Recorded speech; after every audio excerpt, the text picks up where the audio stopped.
Karamihan sa mga Pilipino ay may hilig sa pagkain ng hilaw na isda at iba't ibang uri ng seafoods, kagaya ng talaba, at sa isda naman ay may hilig ang Pinoy sa kilawin.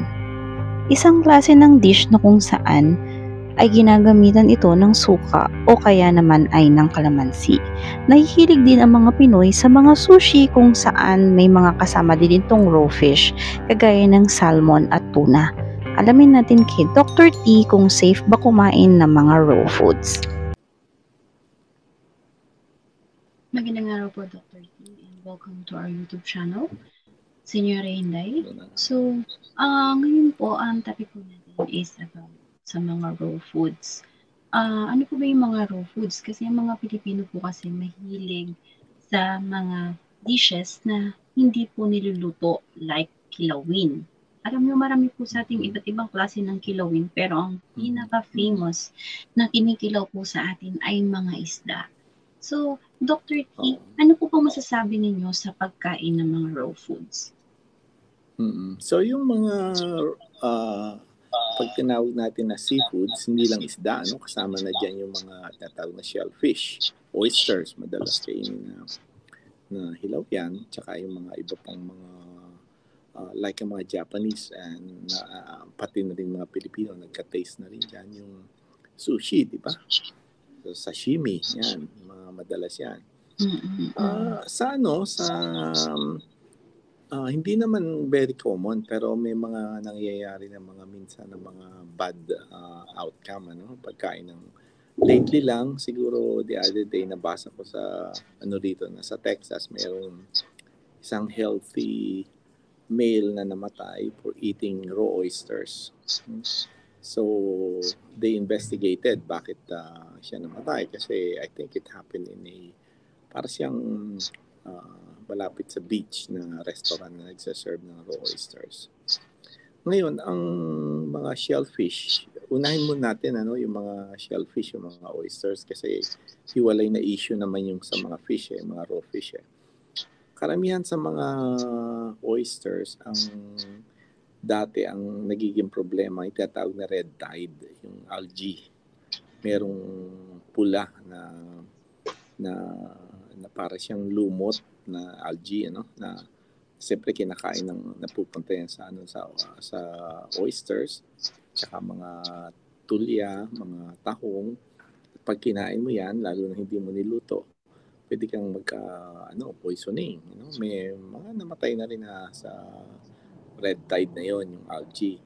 Pero mas common ay yung bacteria. May bacteria na number 1 dyan, yung Vibrio. Tawag Vibrio. Yung Vibrio is a natural na, kumbaga sa kuha ni kasama yan ng sa dagat kasi lalo na, pero kadalasan dumadami yan pagka masyadong warm ang dagat. For some reason, mas dumadami yung bacteria na yan pagka medyo warm. And again, yung mga tao na mga environmentalist, ang number 1 na agad nila is yung global warming, dahil nga sa, di ba, yung carbon, yung tinatawag, kaya gusto nilang palitan lahat ng to get rid of fossil fuel, dahil nga yun ang nag-accumulate ng sa atmosphere, nabablock yung the good air, kumbaga sa kwan. Tsaka nagkakaroon ng warming, nag-change ng weather. But anyway, yung Vibrio ay bacteria yon. So pag kinain mo yung oysters na raw, dadami yon sa katawan mo. Tapos pwede mag-cause ng vomiting. Para siyang yung food poisoning na diniscuss natin. Actually, ang mga seafoods, I think dito ang number 1 source ng food poisoning is chicken, dahil nga salmonella. Yung salmonella, natural sa mga chicken yun Talagang so dapat ang chicken lutong-luto. Actually, it's very dangerous to eat yung chicken na medyo ihaw-ihaw lang Ay, hilaw talagang no yan sa chicken. Dapat tsaka yung pag-store mo, kailangan it's stored right. Kasi kung halimbawa medyo natagalan na siya at medyo masira-sira na, niluto mo pa, pwede ka pa rin magkasakit. But ang going back to the oysters tsaka doon sa Vibrio, ang nangyayari yan pagka ganito medyo mainit. Kasi during the cold months, hindi naman nangyayari yun. I don't think there's really, I would say na hindi naman dapat ibawal ang pagkain ng oysters. But you have to know kung saan galing. Kung galing siya sa medyo warm na water, I don't think you should eat yung oysters. Sinasabi naman usually may dito, siyempre may liability yan kung mademanda ka ng customer mo, nagkasakit o gaya nga nung in that case namatay, tetrace nila saan ba galing yung oysters. So, unang-una dapat Ano po ba yung dun Dr. T? May namatay po ba dyan sa oysters? Raw? Oo. Raw po ba kinain? Yes. Raw oysters. Opo. At namatay sa Texas nangyari yun. At ang nakita nga nila is because yung oysters hinarvest sa medyo warm na yung water. So, that makes a difference. Kung if the water is warm, huwag ka na kumuha ng oysters, lalo na kung lulutuin, kung kakainin mo as raw. Yun ang conclusion. Ngayon, yung red tide, galing din sa warm weather yon. Pag masyadong warm yung water, dumadami yung red tide. But they're not the same. Yun po bang red tide, Dr. T, kahit lutuin yung isang shell, klase ng shell, still stays, nandun pa rin po ba? Ang so, red wala po tide, talagang solusyon para maiwasan ng red tide, Dr. T? Oo, pag talagang red tide, off limits ang dagat, hindi ka dapat. Sa salt water nangyayari yan, no? Hindi dapat na kahit fish, hindi pwede, kahit seaweeds, hindi pwede kasi nga red tide lumilipas na naman yan. But ang interesting dyan is because they observe it na sa pag-warm ang water, warmer yung water. I forgot kung ilang degrees dapat, pero pag ang water na-reach na certain temperature dahil nga mainit ang panahon, delikado, dumadami yung red tide at saka dumadami rin yung Vibrio. Pag kasi ang nakakalason ay toxin, it doesn't matter kahit lutuin mo. Kahit lutuin mo yung kung toxin, hindi namamatay yung toxin Yung bacteria, virus, yes, namamatay. Pero the toxin itself. Balik tayo sa Dr. T, sa raw. Kasi 'di ba raw po yung talagang pinag-uusapan natin ngayon. So, ang point ko lang po, kasi sa atin nga, mahilig kumain ng raw, yung sushi siguro medyo hindi pa masyadong familiar. Pero marami na din po mga Pilipino ang talaga namang nakakakain na rin ng sushi. Pero ang talagang popular po na kainin sa atin ng raw ay yung tinatawag nilang kilawin. Kinikilaw po nila, nilalagyan po nila ng suka, vinegar, ng garlic, binalagyan po nila ng onion, chili. So, minsan po, instead na vinegar, calamansi po. And they said na by adding that ingredients, namamatay na po yung bacteria. How true is it po ba na kapag pinatakan ng calamansi or binuhusan po ng vinegar, namamatay na daw po yung bacteria na nandoon sa isang raw food? That's partially true, kasi yun, even yung acid natin sa stomach natin pagka nga pinadaan mo na, di ba nabanggit ko na yung, I think earlier, na pag yung slow ang pagkain mo, inaalaw mo yung stomach na acid to digestion, namamatay din yung bacteria. Pero pag ang kain mo ay mabilis, at sunod-sunod na hindi na ng acid masyado yung hindi na observe kasi ang food, we have to understand hindi sa stomach na absorb. Ang foods na absorb sa small intestines, doon stomach ka nagda-digest. So pag minadali mo ang kain, kasi ng stomach yan may tinatawag na gastric emptying time. Meaning, at a certain time, kinikip muna ng stomach yan para siya yung stomach yung parang it's like yung gizzard ng manok, para siya yung balon-balunan. Pero ang stomach natin, talagang may very strong acid yan, hydrochloric acid. Alam mo gano'ng kalakas ang hydrochloric acid, even metal, kayang tunawin yan. So, but if there's a lot and you don't allow time to digest it, pwedeng makawala yung ibang bacteria. Hindi sila mamamatay sa acid and then they'll be absorbed sa small intestines, magkakasakit ka. Pwede kang seriously ill. Ngayon, sa mga hilaw ng mga isda, ang isang concern pati is yung contamination. Lalo na pag yung very old na yung isda and been around, siyempre nagkaroon na yan ng exposure sa pollutant, which is ang number one concern dyan, yung mercury. Kaya ako against, dati mahilig din ako sa mga kilaw-kilaw eh. Pero ngayon, so, excuse me, ngayon nililimit ko na rin yung pagkain ng sushi. Hindi na pwede yung every time na you feel like, again, ang like ko nire-remind sa mga listeners natin, ang food parang medicine yan. It's also dose-related. May certain volume, certain dose na kaya mo. Ganon din ang mercury. Ganon din yung mga contaminants. Kung lagi-lagi yun ang inaano mo, magkakasakit ka talaga. Para ring yung exposure mo sa, just like anything, kung 1 or 2 cigarettes lang ang exposure mo, hindi ka naman siguro magkaka-cancer. Pero kung isang kahang iniinom ang sinisigarilyo mo everyday, malamang magkaka-cancer ka kasi nga known carcinogen, nagkokos talaga ng cancer. Nakita na nila sa cigarette yan. Hindi naman hula-hula yung pinag-aralan talaga ng mga scientists yan. Pero hindi nila binabawal. Bakit? Kasi choice mo yan eh. So, ganun din ang pagkain. It's also your choice.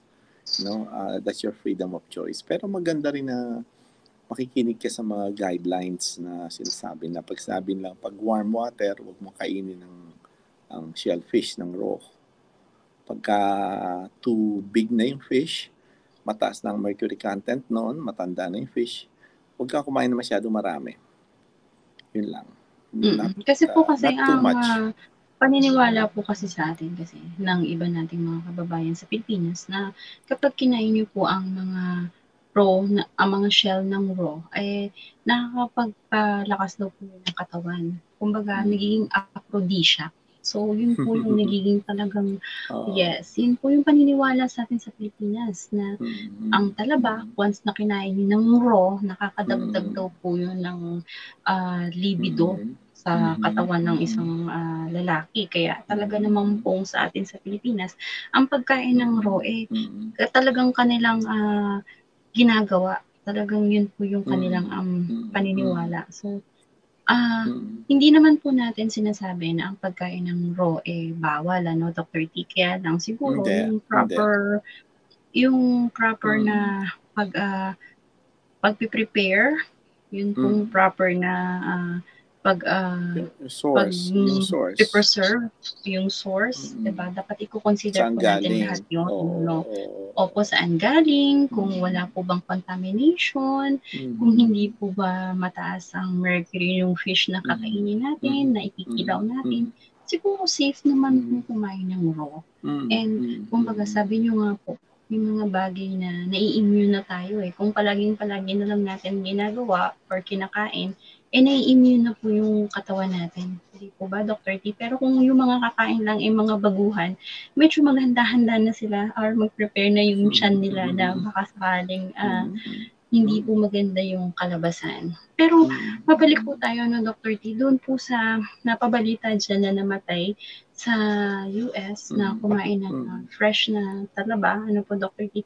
Wala po ba siyang mga pre-existing condition? Baka naman po. Wala silang, bata pa siya bata pa, 30s ata.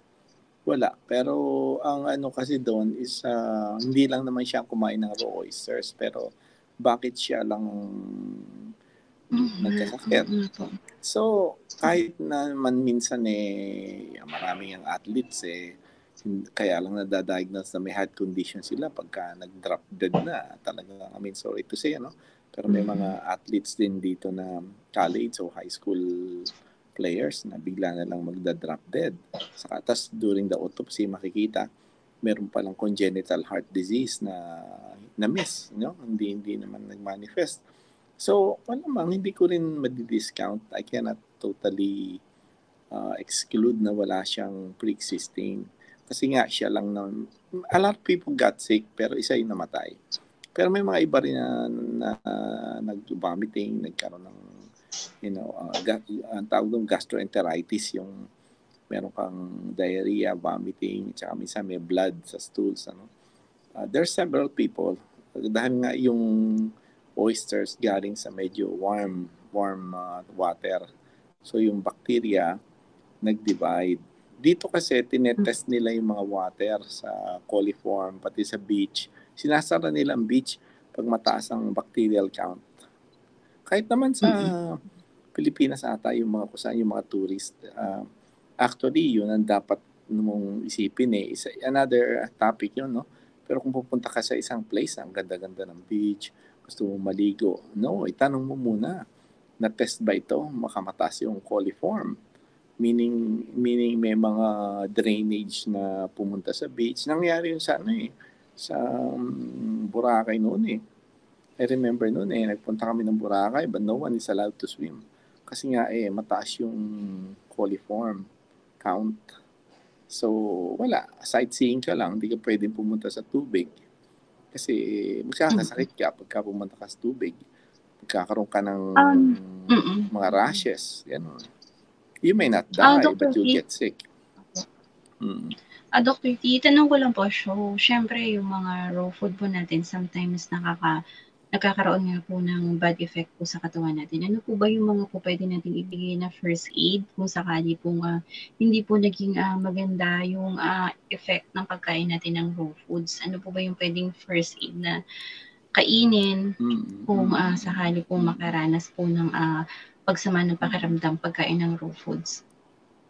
That's a very good question, but from the point of view ng isang doktor, siyempre isipin mo to prevent other people from getting sick. So, kailangan ma-identify mo agad. Di ba kinuwento mo nung nangyari kayo, 5 kayong nagkasakit.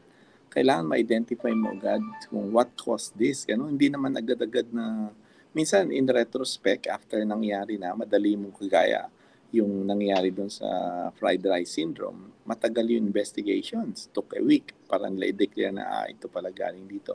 Ganon din ito yung sa Texas na yung kinamatay ng isa. Minsan it takes a few days. So immediately, kailangan stop muna yung a lot of people from getting sick by identifying bakit ba nagkakasakit to ng ganito? Bakit ba? Is this a pwedeng kumalat, pwedeng, what if, Dr. T, halimbawa po, na-identify na po, na raw food po yung kinain. Ano po ba yung mga pwedeng first aid? Just in case na-identify na po kaagad na raw food po yung pinanggalingan kung saan siya po ay kaya sumasama ang pakiramdam. Ano po ba yung pwedeng maging first aid na pwede po natin ibigay? Siyempre, case-to-case basis yan, no? Pero immediately, wag ka magte-take ng anti-diarrheal. 'Di ba sabi ko noon, even kahit na yung sa vomiting, wag mong gagamutin yan. Ang tawag kasi diyan symptomatic treatment yung titigil mo yung vomiting. May mga gamot kasi kahit na anong cause, kahit na may brain tumor ka na, kahit na may nakain kang masama, pwede siya makabawas sa vomiting. Ganon din sa diarrhea, may mga gamot na malalakas, either shot, injection o kaya Imodium, Lomotil, pipigilin niya. Wag mong gawin 'yon. Pagka galing sa food ang cause, dapat ilabas muna. Ngayon, so ang first option po na sinasabi ninyo, huwag mo nang gamutin, hayaan mo nang lumabas lahat ng mga maruruming kinain. Kasi once na pinigil, lalo lang mag-i-stay yung bacteria at kakalat pa sa buong katawan na magiging toxic na makaka-apekto sa katawan natin. So pangalawa po, ano po halimbawa, nailabas na, naisukan na, naidumi na, ano po yung po pwedeng i-take? Water? Or replacement. Kailangan mo i-replace yung nawala, tsaka wag mong kasi sabi kong case-to-case basis kasi kung bawa matanda, may pre-existing conditions o kaya baby, less than 2 or less than 5 years old, dapat hindi mo na hayaan na umabot pa sa dehydration. Dapat ibigyan mo na ng IV fluids. Pero hindi mo pipigilin yung diarrhea, hindi mo pipigilin yung vomiting. Bibigyan mo lang na IV fluids. Kasi nga, yung pag-IV, it doesn't matter kung nagto-throw up ka Kasi nare-replace na nung IV fluids yung nailabas mo Pero kung oral lang, yung painumin mo lang ng Gatorade, o kaya mga 7-Up, paano kung nagto-throw up? Paano ka makaka-catch up, di ba mahirap? Ngayon, kung medyo stable na siya at medyo pwede pa nang bigyan ng parang antispasmodic kasi masakit na masakit yung tiyan, pwede mo nang bigyan, no? At saka, ang nakakatulong talaga minsan na first aid sa bahay ay minsan banana. Yung lalo na hindi masyadong hinog na banana. Nakakatulong yan. That's known to help. Ano? At saka, yung iba naman, inaano nila yung parang iniihaw nila yung banana kasi yung konting charcoal, pag inihaw mo yung banana, may kasama ng balat. Alam mo yan, ano yan, that's an old albularyo, no? Pero proven yan. I've seen it work. Talagang, kasi nga yung charcoal from the, ihaw mo yung, alam mo naman sa,